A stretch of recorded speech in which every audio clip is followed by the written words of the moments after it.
नई बहू का स्वागत मेरी नई दुल्हन यानी तुम्हारी नई सास करेगी।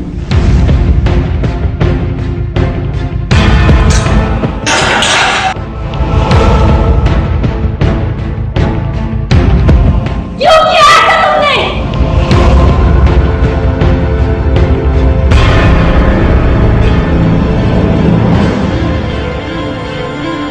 आरती, तुमको पता है क्या हुआ आज? अरे क्या हो गया बताओ ना, इतना शॉकिंग क्यों रिएक्ट कर रही हो आप?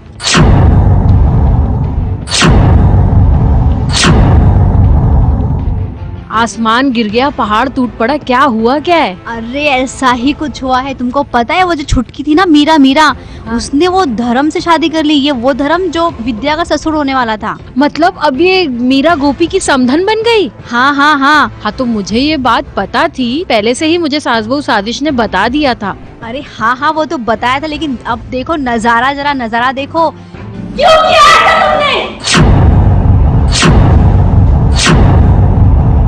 गोपी के तो चेहरे की हवाइयाँ उड़ गई है, हवाइयाँ। तो मतलब गौरा की चाल कामयाब हो गई? लग तो ऐसा ही रहा है।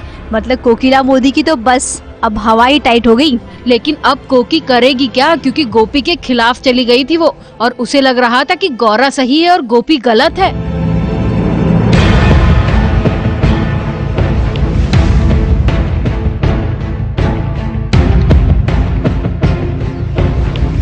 जो भी मेरे माइंड में चल रहा है, ऑब्वियसली बहुत स्ट्रॉन्ग रीज़न है ये शादी करने का, और मैं ऐसे ही किसी से शादी नहीं कर लूँगी। ऑब्वियसली मेरे पास अपने खुद के रीजंस हैं। सो लेट्स सी, आगे रिवील होता है कि मैंने क्यों शादी की। कौन सही है कौन गलत है ये तो नहीं पता, लेकिन कहानी इतनी दिलचस्प हो गई है कि धर्म खुद अपने घर में मीरा को लेकर आया है और सबके सामने ये बोल रहा है कि ये देखो, ये मेरी पत्नी है और विद्या का गृह प्रवेश मेरी पत्नी ही करेगी। नई बहू का स्वागत मेरी नई दुल्हन यानी तुम्हारी नई सास करेगी।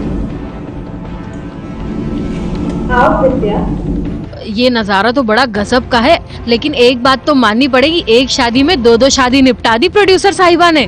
बेचारी गोपी लास्ट तक बोलती रह गई कि ये शादी में कुछ गड़बड़ है, ये शादी में कुछ गड़बड़ है, लेकिन देखो उसकी किसी ने सुनी नहीं और हो गया ना पूरा बंटा ढार। देखिए, मीरा से तो हम स्टार्टिंग से थोड़ी नफ़रत करते हैं, क्योंकि वो हमेशा कुछ भी करती है, हमेशा गलत ही करती है। और पापा से तो मुझे नफ़रत है ही, पता नहीं हमारा कुछ चल रहा है कि कुछ बात है उनकी वजह से। अब मीरा मतलब उनकी पत्नी हो गई है। कैसे रिएक्ट करेगी, कैसे मेरे साथ बिहेव करेगी ये मुझे नहीं पता। मैं उसके साथ कभी गलत नहीं करूँगी, बट अगर वो गलत करेगी तो उसके खिलाफ आवाज़ ज़रूर उठाऊंगी। एंड आई होप इसमें श्रवण जी मेरा साथ देंगे। वैसे साजिश को कोई मात थोड़ी ना दे सकता है। चलो ये सब तो हो गया, लेकिन अब मुद्दे की बात पे आओ कि किसने क्या पहना था और कितनी मस्ती हुई पर्दे के पीछे। अरे मैं तुमको क्या बताऊं, क्या एक से एक लहंगे, गुजराती मतलब मोदियों का नाम जैसा था वैसा ही इन्होंने एकदम डेकोरेशन, कपड़े, गहने। तुम देखो ना, तुम देखोगी तो बोलोगी अब की बार शादी में मैं यही वाला लहंगा लेने वाली हूँ और बस ऐसी ही ज्वेलरी चाहिए मुझे। और गजरे, ऐसा लगता है मतलब गजरों की तो बाहर मतलब एक बार फिर से आ गई है साथिया में।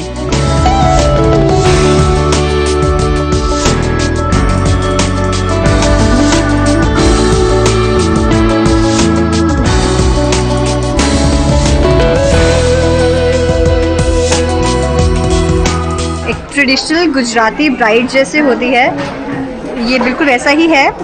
White lehenga with green, red and golden border, उसके साथ रेड कलर की चोली है एंड ग्रीन दुपट्टा साथ में, और सर के ऊपर एक अलग से रेड दुपट्टा एंड बहुत प्यारी सी ज्वेलरी है। और ये मेरी वरमाला जो मेरी शादी में मुझे पहनाई है श्रवण जी। मेरी dress as usual, it's a bridal lehenga, और ये बहुत क्यूट सा nice work with red rubies and white. और वैसे भी गुजराती की ये कॉम्बिनेशन होता है ग्रीन, रेड एंड वाइट का, तो मैंने उसी का लहंगा पहना हुआ है। अच्छा, बट मुझे एक बात नहीं समझ में आई कि अभी तक तो हल्दी और मेहंदी नहीं दिखी, और ये शादी कैसे हो गई अचानक? अरे बाबा, ये प्रोमो शूट है। प्रोमो शूट में ये होता है कि जो सीरियल्स का हाई पॉइंट ड्रामा होता है उसे एक छोटा सा रूप दिया जाता है और वो फिर बाद में आपको सीरियल में देखने मिलेगा।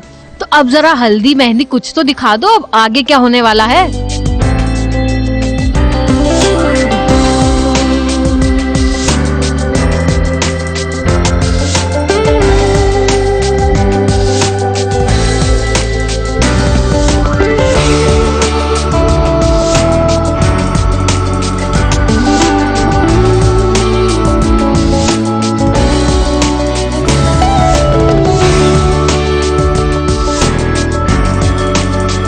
हल्दी लग रही है विद्या को, लेकिन अब उसकी हल्दी में किसी को इंटरेस्ट ही नहीं रहा है क्योंकि पूरा ड्रामा तो यहीं पे खुल गया। क्या बात है, अच्छा हुआ तुमने मुझे बता दिया। अब आगे भी क्या होगा ना, ये भी फटाफट बताती रहना मुझे। अरे इसलिए तो बोलती हूँ कि सास बहू साजिश देखते रहो ताकि तुमको मुद्दे की बात सबसे पहले पता चले। ABP news report.